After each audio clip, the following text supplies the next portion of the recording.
तो देश के 23 लाख बच्चे, जी हां 23 लाख बच्चों के भविष्य के साथ धांधली का एक बहुत बड़ा सवाल पिछले कई दिनों से बना हुआ है। मेडिकल कॉलेज में दाखिले के लिए होने वाली एनआईटी की नीट परीक्षा के नतीजों से इस बार इतने सवाल खड़े हुए हैं कि डॉक्टर बनने का सपना देखने वाले लाखों लाख बच्चे, उनके माता पिता, भाई बहन और परिवार से लेकर पड़ोसी तक के अंदर परीक्षा लेने वाले संस्थान को लेकर आशंका पैदा हो गई है। इन्हीं आशंकाओं को लेकर देश भर की अदालतों के दरवाजे खटखटाने पड़े हैं और इस कथित धांधली के आरोपों की संजीदगी का अंदाजा ऐसे आप लगा सकते हैं कि देश भर के 7 अलग अलग हाई कोर्ट में नीट 2024 के नतीजों में धांधली के आरोपों में याचिकाएं डाली गई हैं और इन सभी अर्जियों में याचिकाकर्ताओं के आरोप कमोबेश एक जैसे ही हैं।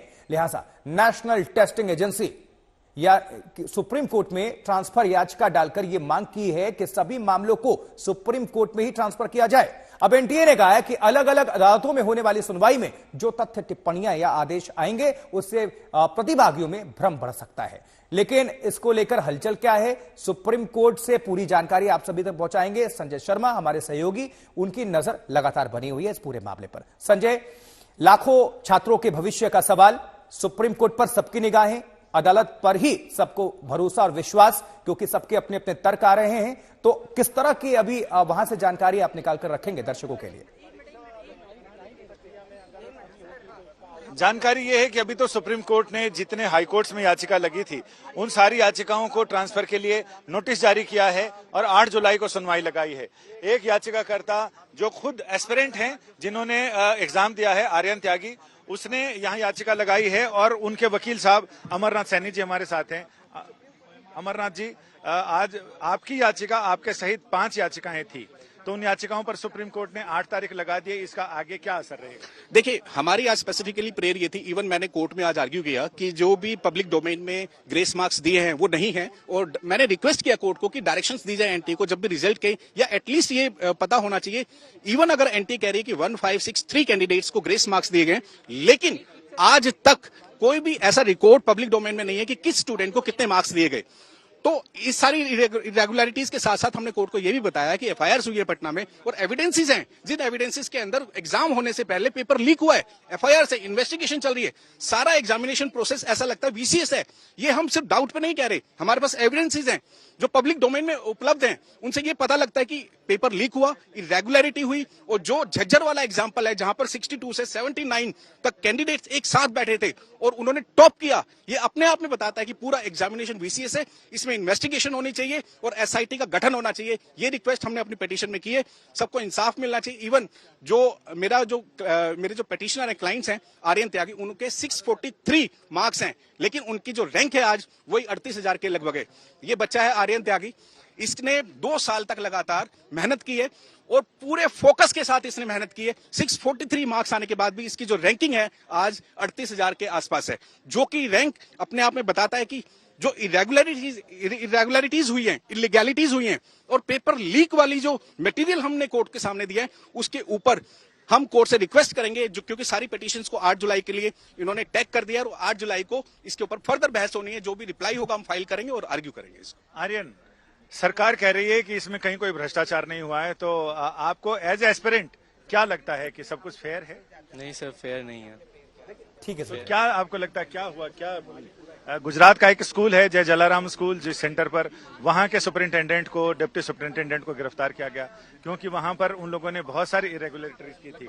तो ऐसा लगता है कि एक पिरामिड की तरह है जहां ऊपर से नीचे तक पूरा मामला। Yes sir. आपका अभी कितना रैंक है और अगर ग्रेस मार्क नहीं मिलता तो क्या रैंक होता? सर अभी तो रैंक 35,980 है और अगर ये ग्रेस मार्क्स वाले बच्चों को भी हटाते हैं तब भी कुछ ज्यादा फर्क नहीं पड़ेगा। संजय, आप नजर बनाकर रखिएगा। बहरहाल बहुत बहुत। तो नीट 2024 में ग्रेस मार्क्स वाले मुद्दे को लेकर एनटीए को अपने पांव पीछे खींचने पड़े हैं और ग्रेस मार्क्स पाने वाले बच्चों की दोबारा परीक्षा कराई जा रही है। लेकिन इस बार की परीक्षा को लेकर सवाल सिर्फ ग्रेस मार्क्स का नहीं है। अब तक जो शिकायतें पुलिस थानों से लेकर अदालतों तक पहुंची हैं, उनमें नीट परीक्षा के नतीजों के पहले से ही गड़बड़ी के तमाम आरोप लगे हैं। अब तक जो सवाल परीक्षार्थियों और जानकारों की ओर से उठाए गए हैं, उनमें पूछा जा रहा है कि नीट का फॉर्म भरने के लिए दोबारा विंडो खुला तो किसने फॉर्म भरे। दूसरा यह है कि बिहार, गुजरात में पेपर लीक के मामले दर्ज हुए तो परीक्षा क्यों रद्द नहीं हुई। और तीसरा यह है कि बिना किसी सूचना जानकारी के मनमाना ग्रेस मार्क्स क्यों दे दिए गए। चौथा यह है कि गड़बड़ी के आरोपों पर आनाकानी क्यों की गई और पांचवा सवाल यह कि बिना कोई जांच पूरी हुए क्लीन चिट आखिर कैसे दे देगी और क्यों? छठा प्रश्न यह उठता है कि एक साल के अंदर 720 में से 720 अंक पाने वालों की संख्या 1 से 67 तक कैसे पहुंच गई? ऐसे तमाम सवाल हैं जिनका संतोषजनक जवाब एनटीए देने में सफल नहीं हो पाया है और इसलिए और ज्यादा मामला उलझा हुआ है। और इस बीच कोटा फैक्ट्री की तरफ से भी याचिका दाखिल की गई है। नितिन विजय वो क्या कह रहे हैं, उनसे हमारी संवाददाता ने बातचीत की है, आपको सुनवाते हैं। और खासकर वो पिटीशन जो एनटीए की थी, जो कि कह रही थी कि जो है सारी जितनी भी पिटीशंस अलग अलग हाई कोर्ट्स में हैं उनको एक ही जगह लाया जाए, उसके लिए भी कोर्ट ने कहा है। हमारे साथ नितिन विजय जी हैं जो कि एजुकेशनिस्ट हैं, कोटा से आते हैं, ये भी पिटिशनर्स थे। क्या पिटीशन आपकी थी और आज क्या रिस्पॉन्स किया है कोर्ट ने आपको? आप लाइव हमारे साथ गुड न्यूज स्टूडियो में। सर, हमारी 3 मेजर मुद्दे जो थे हमारे पिटीशन की, जिसकी सुनवाई ट्यूसडे को होने की पूरी उम्मीद है, उसमें एक तो ग्रेस मार्क्स वाला मुद्दा था कि ग्रेस मार्क्स किस बेसिस पे दिए गए, पर उसको तो कल ही एड्रेस कर दिया गया कि ग्रेस मार्क्स हटा दिए जाएंगे।